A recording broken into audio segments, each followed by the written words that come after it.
My 4 Years in New York by Arthur S. Hawke Sr. I went to New York in the mid-1920s. I received employment with the Pennsylvania Railroad as attendant in the Information Bureau in Exchange Place, Jersey City. I worked there only about 2 days and was transferred to the 30th Street Station on Manhattan.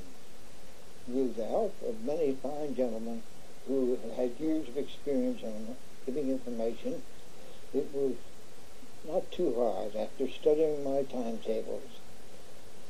I remember one of the older men gave me the following direction: do never say we don't know. I was soon to understand why.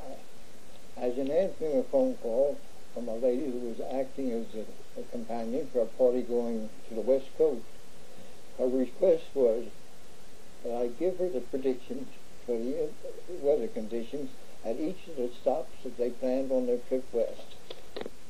I was able to get the information for the party from the almanac. I gave her the predictions as I had found them. After many months on that position, I did in a job as percentage clerk in the trainmaster's office in Exchange Place, Jersey City. On my new position, the hours were from 11 p.m. to 7 a.m., making it possible for me to make many catch jobs of ushering. Today they would be called moonlighting. By this time, I had visited many points of interest, starting at the aquarium at Battery Park on the lower point of Manhattan Island. The building was built at a much earlier date by P.T. Barnum for his import of Jenny Lind. He advertised her as a Swedish Nightingale. At this time, I had visited most of the art museums and the Museum of Natural History.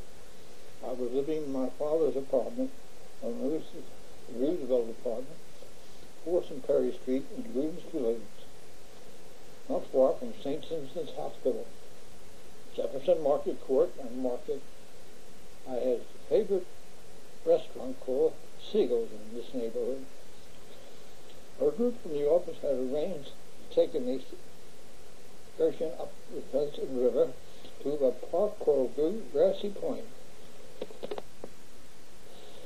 On this trip, I met a young man named Thomas Dunning. He and I became very close friends. He was a salesman for a shirt manufacturing company, but spent quite a lot of time in the city.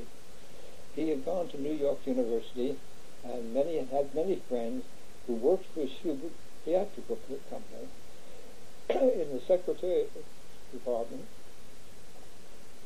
To them, I was able to get many passes to Schubert Productions, and sometimes a first nighter. I believe I've seen a student prince at least 5 times. Tom wrote a play, a one-act play, a one-man act with a table, a chair, and a telephone. I did about 5 recitations, the type one would expect to hear at a fraternity smoker. We had many pleasant evenings, good food, and good drink.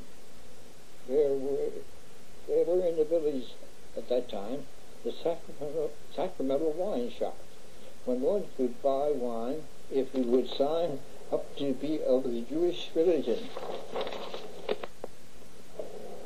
My father had spent his boyhood in Lower Manhattan.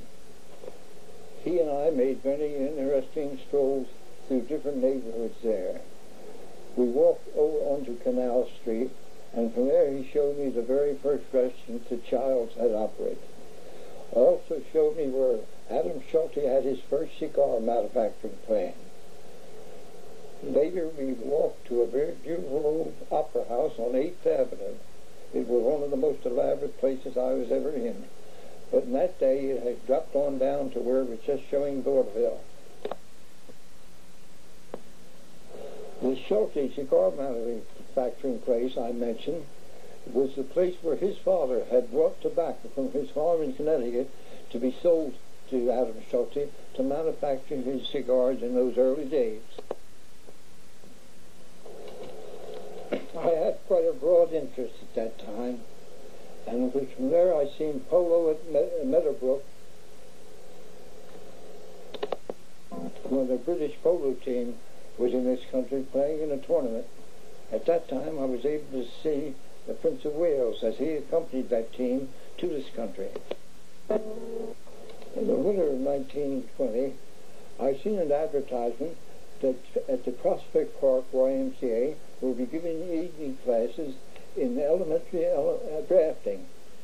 As I had taken 1918-1919 evening courses at Drexel Institute in elementary drafting, I thought I would like to continue on out there. It was an interesting course. I remember on one occasion they gave lectures, and one was by Dr. Russell Cromwell. That was his Acres of Diamonds, which I always enjoyed, as I had heard him give it in the YMCA in Chester some years earlier. The course was under the auspices of the New York University. Getting close to and hearing important people talk was always of great interest to me. That was the reason that I took the assignment of ushering on the private cars and important places. An important event in those days was the Purple Wheels fight in Boyle's 30 Acres in Jersey. There was a car coming off the New Haven Railroad that belonged to Julius Flesch from the Eastgate King. On that car were to be some of the country's most important people. The Gimbel brothers, who owned this chain of large stores, was there. Julius Flesch was there. I can remember helping the people down the step when they left the car to go to the fight. I helped Jack Dempsey and Estelle Taylor, his wife, down there. I remember Jack started reaching through his pockets, saying he had lost his tickets. And I remember Estelle saying to him, "Jack, you're always doing something when you're with me." I must go back to another project Tom and I developed in addition to our little sketch. It was the novelty line. Tom's father was connected with the silk business in Paterson, New Jersey, thereby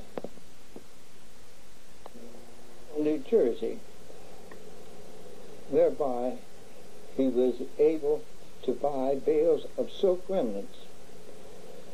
We decided to manufacture the novelty known as the hanker bow, a small bow tie with a handkerchief to match. We had them made by what was in those days called the sweatshops, where women worked for a very low wage. The cardboard boxes were made by another shop. We advertised 1 month in Boy's Life, and from that ad we sold over 900 hanker bows. We were ready to come to on the market with a small child's play suit, but Tom was on a selling trip to the West for his shirt company. From him I received a wire one day, and all it said was, "I have seen her." The next day I received another wire saying, "I have met her." The third day I received a wire saying, "I have married her." That was the last of our novelty business. I received a letter from a relative in about 1965 that Tom had died in London, and he was an official at that time of the American Red Cross.